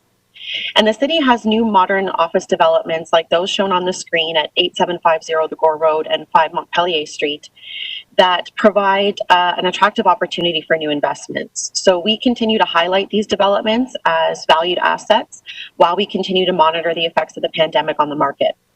We're leveraging our relationships with the industrial commercial investment community and actively seeking opportunities to share with them Brampton's advantages and the services that planning and economic development can offer them. And in the coming months, we'll be working with our planning colleagues to schedule virtual presentations with realtors and broker houses. Next slide, please. In terms of next steps, we're looking forward to the completion of the 2020 FDI strategy by hosting a virtual FDI mission to Japan in November. In December, we'll be attending the virtual Web Summit conference. And also in December, we will be returning to Council with a full comprehensive report on the 2020 FDI strategy and plans for 2021. That concludes our presentation, and thank you for your time. We'd be happy to take questions now. Thank you very much, Amanda and team. I have Councillor Santos on the board. Thank you, through you, Mr. Chair. Just a quick comment and big thanks to this particular team for all the work that you're doing despite COVID-19. You know, FDI and the strategies for foreign investment is a long-term strategy. It's a long-term approach. So even despite COVID-19, even though we can't physically meet with folks, fostering those relationships, developing those networks and strengthening them in any way we can, including virtual FDI missions, only makes Brampton stand out and persevere on making sure we get investment into Brampton. So I want to thank the team and thank the staff for your ongoing work and your creativity in persevering on these various missions to make sure that the Brampton name is known as a place to invest. Yes. Thank you, Councillor Santos. Councillor Paleshi.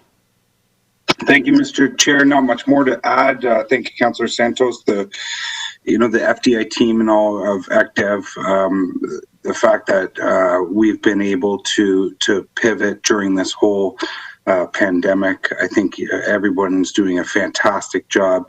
I've been working with Amanda and Claire and Denise on bringing a really good, exciting tech company to the downtown. It's hit kind of a bump in the road, but I'm not going to jinx it by going out right now to say it's going to happen, and really looking forward to it. And also, I'd like to see if I could take this opportunity through you, Mr. Chair, to ask Claire to come on and just provide members of council and to the millions of people that are watching us right now with an exciting recent announcement that happened right here in Brampton. Sure. Good morning. We are very pleased that Fiat Chrysler Automobiles announced that they secured a deal with Unifor to ratify a 3-year contract for the Brampton facility. And what that means is a $50 million investment for that plant, as well as it secured the 3 models that are manufactured and assembled there will continue to be assembled there for the 3-year agreement. And that also impacts over 3,000 people that are employed at that plant, guaranteeing their employment, as well as the supply chain in Brampton. There are around 7 to 8 businesses in Brampton that supply that plant. And so that has also guaranteed that supply chain and the jobs at those businesses as well. So we were very, very excited to hear that announcement this week. And that's fantastic. And essentially, this has the potential to catapult us when we're talking to even more investment into Brampton, to see that there's a stable working company like Chrysler investing in Brampton, into their company to grow. When Mayor Brown was first elected, I had a discussion with him about Chrysler and the potential for us to be able to ensure that they're going to remain a staple in the community. And then when Claire was brought on, she fully knew the company that employs hundreds and hundreds of Bramptonians. So I know that she put her attention to that, and so did all of the ECDEV team. So fantastic news, fantastic report. Thank you very much, Mr. Chair. Thank you. Councillor Williams. Thank you, through the chair. And I agree with my council colleagues with how excellent you all have been doing with this program and the plans moving forward. I do think, through the chair, Claire, you need to give yourself much more credit, especially for being so supportive and being a bridge to help facilitate and seize a deal like the $50 million at Chrysler. That is, it's major, and it was a major concern to many of the residents who live close to Chrysler plant and in around the city of Brampton. So thank you so much for the role that you played in that. Great steps moving forward. I do want to add that there is another virtual summit with the NCTIG through Nigeria that is happening as well, and I know that's one of the next steps that that the team is working on to encourage more African and Caribbean businesses through economic development. So really great things happening, and I just want to congratulate you all and say thank you so much for helping build the city in such an amazing way. So thank you. Thank you, Councillor. Councillor Willens. Yes, through you, Darryl, just a quick question. That is great news about Chrysler. Thank you, Claire. They've been in Brampton for a long, long time, starting as American Motors, and when they were bought by Renault or merged with Renault a number of years ago, it was the council of the day under the leadership of my father that convinced them to stay in Brampton and build the Chrysler plant where it is. So that's great news. Just quickly, what was I talking about now? Oh, the FDI trips. The virtual FDIs, particularly, is this to replace the ones that we were going to actually go on, Claire? So the FDI, the Europe one, is that based on the sustainable companies that we were going to approach in Europe and the EU? We will likely have that one moved to our 2021 plan when we can actually travel, we hope. Okay. So for now, we are trying to do the commitments that we had for conferences and that type of thing, continuing that virtually. So we're hoping that we can move the one that we spoke about in terms of clean technology to Europe. We can move that to our 2021 plan. So this one here on December 2nd to the 4th is a conference? Yes, yeah. Oh, okay, all right, just want to be clear. Thank you. Sure. Thank you, Councillor Williams. Mayor Brown. Thank you, Councillor Vicente. I just want to say, first of all, Claire and team, keep up the great work on this. I know COVID really altered our ability in some of the programs we're working on when it comes to economic development. You look at the startup visa program where, the government's not issuing startup visas right now because of COVID, but the way you've been agile and, where there's a will, there's a way, we can continue to put an emphasis on economic development. I think you're showing that. And so some of these virtual pitches, we're going to be using technology, whether it's WebEx, Zoom, where we're booking meetings with businesses that have linkages to Brampton or potential interest in coming to Canada and making the pitch. And let me give you an example of the Japan one that Claire and her team are working on. Mississauga's had a lot of success on building businesses and business interests from Japan in their city. And that was a passion of former Mayor Hazel McCallion's. Well, she's actually helping us on these virtual pitches. She's going to be helping us make the pitch to Japanese companies. And we got a great starting block because we've got Canon, where, their Canadian headquarters is in Brampton. And it's not just cameras, they do medical, surgical equipment, some of the top imaging equipment in the world. And so there are sectors, these high-tech, high-paid jobs that I think they're huge opportunities for Brampton. So I want to say to Claire and her team, thank you for the the time and you're putting into this. Although it can't be in person, we're still making it happen. And it's going to be really interesting to see the type of relationships that we can have with, or some of the relationships we can hopefully start with some of these companies that have international presences, and we'll obviously have to look at international growth. I also want to reference what Councillor Peleschi brought up in terms of Fiat Chrysler. I know one of the first meetings that we had when Claire started in this job was we went and met with some of the senior representatives from Fiat Chrysler to talk about our commitment to their footprint in Brampton and how the city would do everything we can to be great hosts, and any problem they had, just to let us know. I think me and Claire were pretty blunt. Any problem, any red tape, any headache, we're there to fix. A lot of their financial picture is set by federal and provincial regulations and things beyond municipal control, but we have developed a good relationship, and I know it's something that Claire has put time into. And so the fact that they're committing to staying in Brampton while they've pulled out of other communities, I think is good news in what has been a difficult economic year for our city and frankly any city. So just want to say that. Great work, Claire and team. You're continuing to make us proud.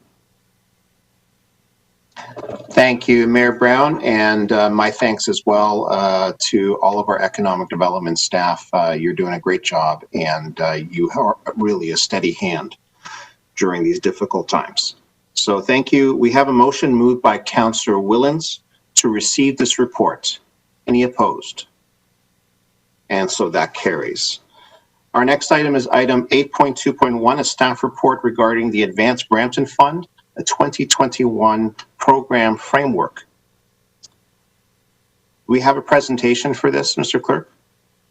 Through you, Mr. Chair, we do not. Okay, so I move to Councillor Santos, who wishes to speak on this item. Councillor Santos. Thank you, through you, Mr. Chair, and thank you to the team for putting this together. During my time before getting elected, I worked at Imagine Canada, which helps to build capacity in the nonprofit sector as well as the Centre for Innovation. And one of the things that we found challenging for nonprofit organizations, especially those who are grassroots organizations, is their ability and capacity to actually get to the next level, similar to what Beck does in terms of getting startups and businesses to the next level to grow and be more effective. Many of these grassroots organizations need that help. So I noticed in the report that there are a number of workshops. Would love staff to just comment on the types of workshops that we're going to provide grassroots organizations to take it a step further. For example, I could think of the People Against Litter. Again, a grassroots organization in Brampton doing amazing work. They want to grow, they want to have access to funding from the city, but they don't know how to become a nonprofit organization according to the criteria for the grant funding framework. Another example is if a Nurturing Neighborhood walk, through the Nurturing Neighborhood Walk program, if residents wanted to form a residents association, they kind of need to know how to do that. And so let's just make sure if you can talk about what workshops might be provided for that.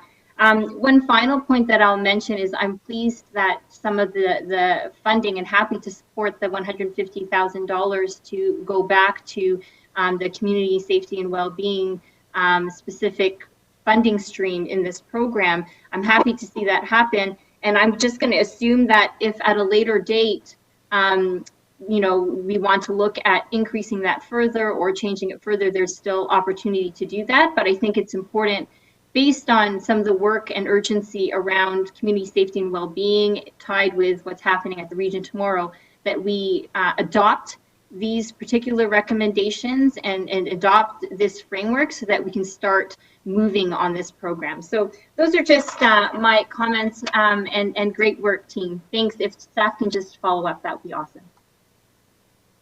Thank you. Councillor Santos, are you moving the report and the recommendation? Yes, I am. Okay, just wanted to clarify. Thank you. Councillor Willens. Yeah, just quickly, just a quick question to staff. I'm trying to find it in the report. I saw it. Now, Yeah, I think this is the same report, unless I'm thinking of another one, but the criteria for the funding, I think it's been reduced to 50%. I know that other organizations like City Ontario Arts Council, I think you need a criteria of around 80%. I'm just wondering, wasn't ours criteria for funding, wasn't it closer to 80% before? And I just want to know if it's in this report, if I can find it, the justification for moving it down to 50%. I don't know if we should be making it easier. I agree with Councillor Santos. There's a lot of good stuff in here that we should be supporting these groups, but why make it easier? I mean, there should be some criteria that they've got to meet. I don't. Maybe staff can comment on that, please. Hi, Councillor. It's Jason Timming. Through the chair, the report's highlighting the substantive changes to the program, but otherwise the program's intended to retain all the other elements, including project eligibility criteria as last year for the Advanced Brampton Fund. So if there's somewhere specific you can point me to, I can elaborate further. No, that's fine, Jason. I just don't want to make it too easy. I mean, I like to support these groups. I like all the different groups around the city that are doing things, but you don't want to make it too easy for people, because there's a lot of people that in the past have gotten funding and there's been no results. So I just want to make sure that criteria is still pretty strict for the funding for these guys. That's all, because it is taxpayers' money. Thanks, Councillor. We'll ensure, similar to with the regular Advanced Brampton Fund, where we report back on who received the funds and what the project went to. So the framework will be the same, and we can report back to Council on how these funds are used annually as well. Perfect. No, the rest of the report's fine. Great. Thank you. Thank you, Councillor Owens, and thank you, Jason and Kelly, for your work. I have a motion moved by Councillor Santos to receive this report and endorse the recommendations therein. Can we have a recorded vote, please? Recorded vote's been requested on the motion on the screen. All in favor, please indicate. Councillor Dillon. In favor. Thank you. Councillor Singh. Yes. Thank you. Councillor Fortini. In favor. Thank you. Councillor Williams. Yes. Thank you. Councillor Medeiros. Councillor Medeiros. In favor. Thank you. Councillor Bowman.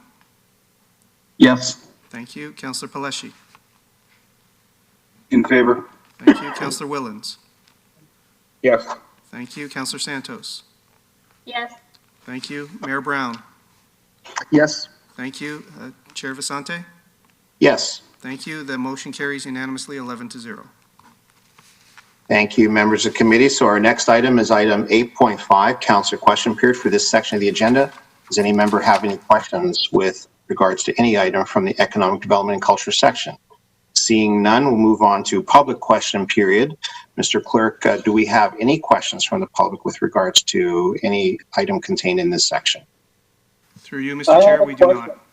We do have a question. Councillor Singh. Go ahead, Councillor. Just to be clear, every item is in consent in the corporate services, so I don't think we need to go to the corporate services section. Is that true? Through you, Mr. Chair, unless there's councillor questions regarding matters within the mandate of that section. Okay, and we still have to do the question period for corporate services? Yes, I can advise there are no questions for that section either. Okay. Thank you. Okay, thank you, Councillor Singh. Mr. Clerk, once again, do we have any questions for items from this section? For you, Mr. Chair, we do not. Okay, thank you. So we will then go through the corporate services section, and do any members of committee have any questions with regards to any item that was contained in the corporate services section? Seeing none, Mr. Clerk, as you said before, Mr. Chair, sorry. Councillor Plesh. You're not going item by item in the corporate services, or are all corporate services in consent? They were all in consent. Yeah, that's what I was confirming. They were all in consent. Oh, my apologies. The audit one went into consent? Which number are you referring to, Councillor? My iPad just went down, but if you can scroll up, it was the audit of the recommendation coming out of for KPMG.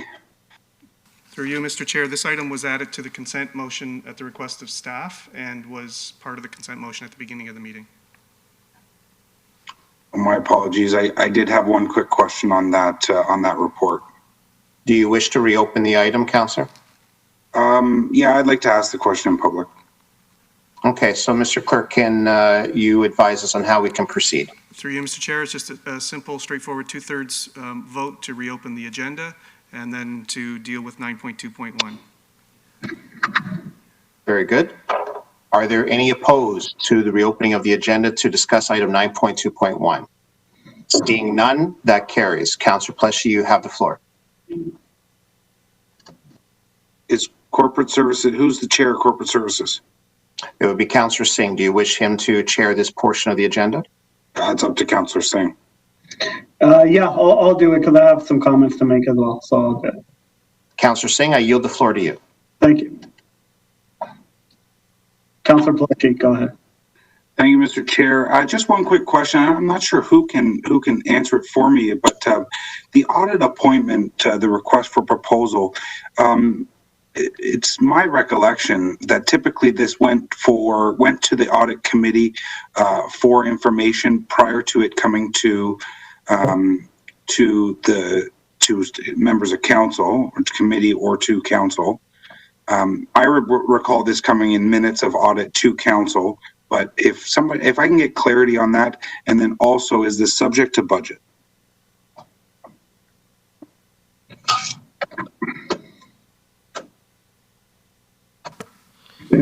Councillor David here. So this item, there was only one submission from KPMG, and both the chair and vice chair, I believe, were consulted with respect to bringing this forward to the audit committee first. But because really there was only one submission in terms of decision making, there was one option from a procurement process. We need to have an auditor appointed by November 1st was the timing. So the conversation was wrapped around bringing the item to committee of council, and it still has to be vetted by council next week, for information from a timeline perspective, and as well the consideration of one bidder or one submission. Okay, so it was at least the chair and the vice chair of audit felt that because it was only one, for it to go straight to council, and I'm okay with that. I guess my concern is, and just thinking back now that you said that we only had the one apply, in the past, whenever we have had one apply, sometimes we do, sometimes we don't, but we re-look at what we're actually asking to make sure that it is open for, there's other agencies out there. KPMG is not the only game in town. I don't have any problem with KPMG. I think they've always done a fantastic job, but have we re-looked at this appointment and to say that, you know, maybe what we could do is change things around to make it a little bit more competitive? Excuse me, it's Michael Davidson here through the chair. I believe that we've checked with the other organizations, and they did not want to apply because of the niche background that KPMG has with us. They applied for 1 3-year period. We could shorten that time frame up if we could negotiate with KPMG to put it for a year and then go out and try and put the contract out again. But quite honestly, at this point in time, there's only one organization actually applied to be the auditor, and David Barrick has mentioned that we've tried in terms of going forward in that direction.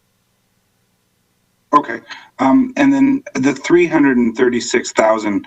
It's in the report. It says that it's a total amount of 366,000. That is for all 3 years. That is not per year, right? Yes, it is. Okay, thank you. That was all my questions, Mr. Chair. Thank you very much. Thank you. And seeing no other questions, I'll be moving on to Councillor question period. Do any members have any questions? Seeing none, I just wanted to make a statement before going to public question period. Just wanted to acknowledge the city clerk's office. I was surprised to learn that we're giving merit certificates out on Saturdays. You know, and I can say that our residents have been very delighted. I thought it was an error, so I emailed the clerk, but we are giving, I think it's just a trial, but we are offering merit certificates on Saturdays. So thank you for serving our residents in a meaningful way to your department and Teresa and the whole team there. Thank you. And are there any questions from the public? Mr. Chair, there are not. However, and thank you for those previous comments. We should pass the motion on 9.2.1 regarding the request for proposal for external audit services. Apologies. I'll take a motion from Councillor. I'm happy to move it. Oh, was that Councillor Pleshy or? Vicente. Vicente, okay. Councillor Vicente put a motion to approve the recommendations. All those opposed? Seeing or hearing none, that carries. We have no questions from the public, so back to Public Works and Engineering. Thank you, Councillor Singh. So members of committee, we're now in the Public Works and Engineering section. Most of the items were added to the consent agenda. So we move to item 10.3.2, the minutes of the Environment Advisory Committee of October the 13th, 2020. Do any members have any questions with regards to the minutes? I'd like to speak, Mr. Chair. Councillor Pleshy. Thank you, Mr. Chair. If we can open up the minutes and go particularly to the motion that's coming out of the Environmental Committee in relation to the EA, the 400 series highway, and the opportunity that the Environmental Committee has provided us with to support and change that is in the position of the Environmental Advisory Committee.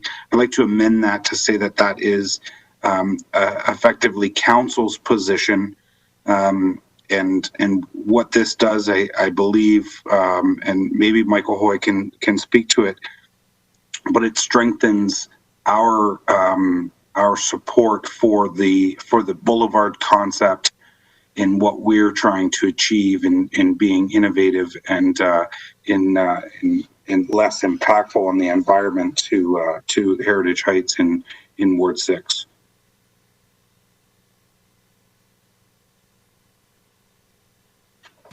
Mr. Chair, Michael Hoy is not on the virtual session at the moment.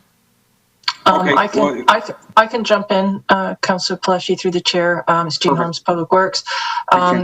So the statute does give an opportunity for those more routine projects to have a streamlined process to go through the environmental assessment. As you all know, the environmental assessment process is traditionally very robust.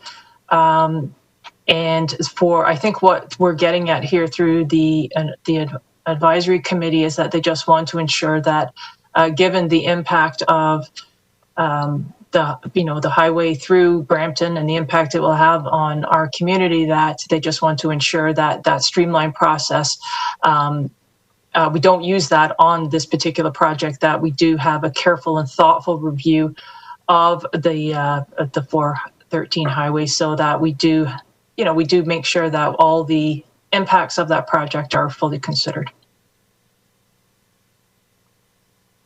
Thank you, Jane. Back to you, Mr. Chair. Thank you, Councillor. I have Councillor Willens on my board. Yeah, through you, Chair. Thank you, Councillor Pleshy, for bringing that out.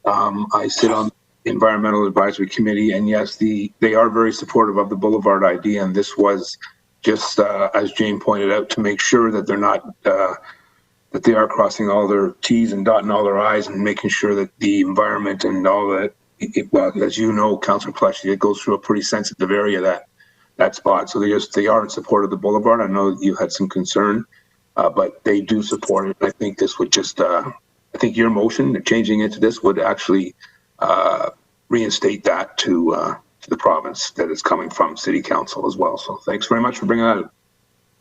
Thank you, Councillor Willens. I see no further speakers, so I have a motion moved by Councillor Pleshy to approve the amendments, the minutes with the amendment as discussed here.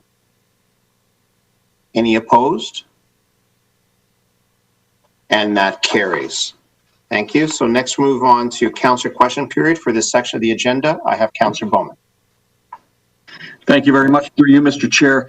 I just wanted to check about a month ago, maybe a little more. I had asked about when we assume subdivisions, what is the process when driveways have been widened in the subdivision before we assume it, and doors for second units cut into the front of buildings prior to assumption. And I believe somebody was going to look into that and get back to us on what rights and obligations we have to assume subdivisions once those things that were not in the submitted plans are completed, but we still have yet to assume that subdivision. Thank you. If staff could address that. I can jump in, Councillor Bowman.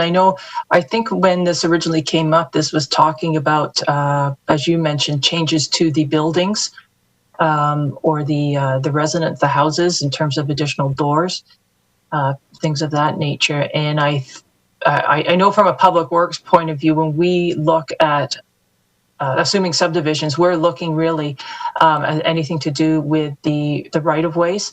Anything to do with the roads and the services and anything to do with the boulevards. And I'm trying to recall, I thought that Rick Kennard was going to get something together and get back to you on anything to do associated with the buildings on private property. I could be wrong, but I can check in with him, and certainly I can add a commentary on how we deal with driveway widenings that might not be part of the approved plans. Okay, yeah, that would be great, Jane. There's no hurry. I'm just wondering if we had come to any conclusions about that. Yeah, I can follow up for you, Councillor Bowman. Thanks very much. Thank you, Councillor Bowman. Thank you, Jane. Next, we move on to public question period. Mr. Clerk, do we have any questions from members of the public with regards to this section of today's agenda? We do not, Mr. Chair. Thank you, Mr. Clerk. So therefore, I will now pass the chair on to Councillor Santos to chair the the community services section of today's agenda. Councillor Santos. Thank you very much, Councillor. Members of the committee, we're now in the community services section. Many of the items have been put into consent. 11.2.1 has been put into consent, as well as 11.3.1 minutes from the Brampton Sports Hall of Fame Committee.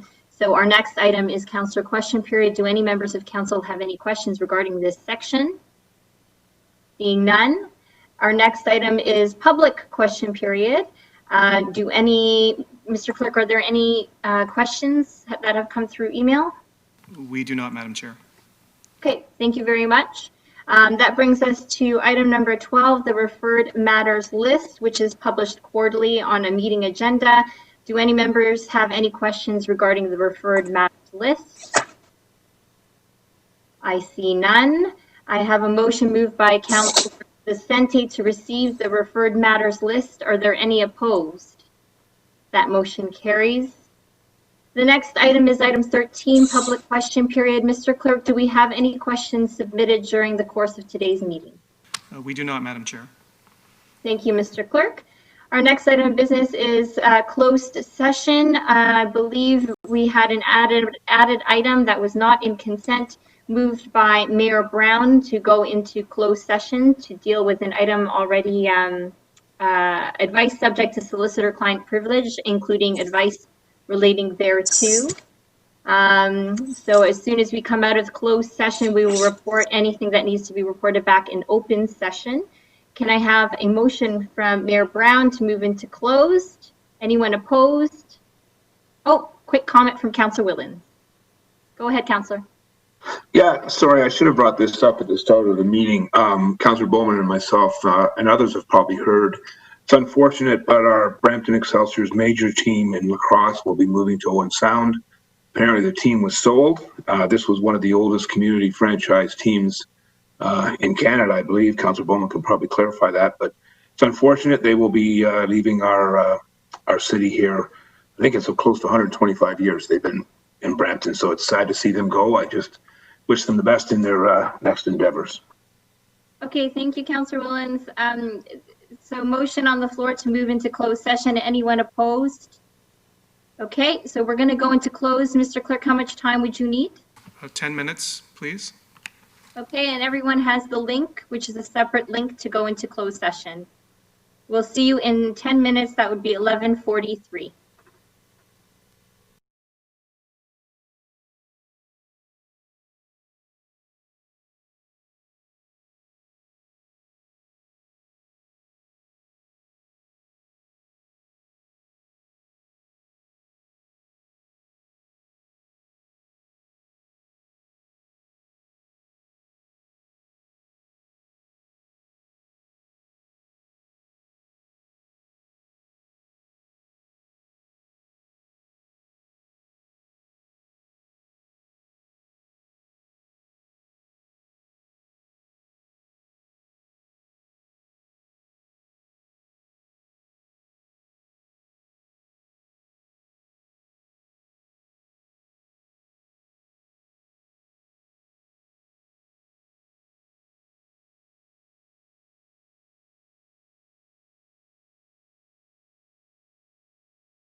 confirm the members that we have present.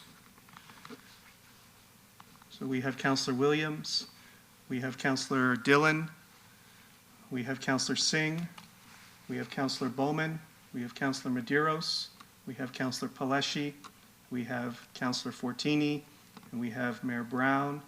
We have yourself as Councillor Santos, and I just do not see Councillor Vicente at the moment.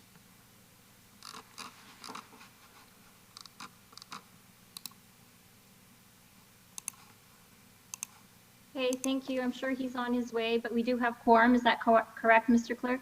Yes, so you can proceed. It has been 5 minutes. Thank you very much. In the continuing interest of transparency and open government, I wish to report in public session any outcomes from today's closed session business. As a result of our closed session today, Mr. Clerk, could you share what resulted from closed session? Yes, through you, Madam Chair, to members of committee. So the committee moved into closed session for item 14.3, which was the open meeting exception for solicitor-client privilege. In fact, based on the conversation in closed, that will be modified in the minutes. So we did go into closed session for item K under section 239 of the Municipal Act, a position, plan, procedure, criteria, or instruction to be applied to any negotiations carried on or to be carried on by or on behalf of the municipality or local board. While in closed session, committee considered a matter and no direction was provided. Thank you, Mr. Clerk. That brings us to our last item of the agenda, which is adjournment. Committee is next scheduled to meet on Wednesday, November the 18th at 9:30 a.m. I have a motion moved by Councillor Singh to adjourn today's meeting, that the Committee of Council do now adjourn to meet again on Wednesday, November the 18th at 9:30 a.m. or at the call of the chair. Is there anyone opposed? I see none. That motion carries. Everyone enjoy your afternoon. Please stay safe, stay healthy, practice physical distancing, and wear a mask when inside in public. Thank you very much, everyone. Thank you, members of committee. We're just going to end the live stream and the webcast. That will conclude momentarily.